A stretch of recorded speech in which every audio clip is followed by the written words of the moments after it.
exactly how to change your name color in Deep.io. So, as you can see, if I join, my name color is white. And now I will show you how to change it to green. So I will just change server, join back.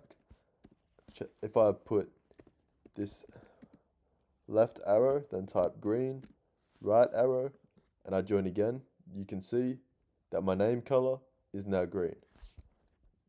Okay, now I will show you how to change it to blue.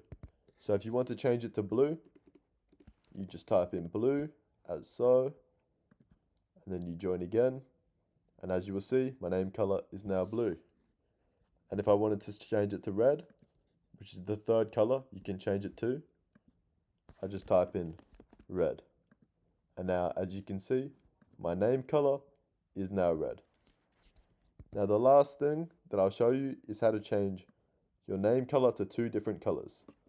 So, and you can even change it to 3 if you really want.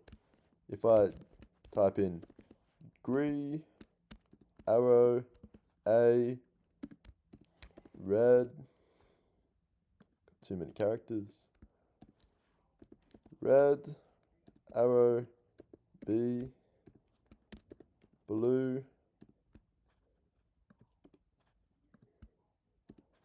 arrow, G, and I leave the server, and then I refresh, you can see that my name will be 3 colors. Pretty cool. Okay. Thanks for watching. If you enjoyed the video, like and subscribe. I hope this video helped.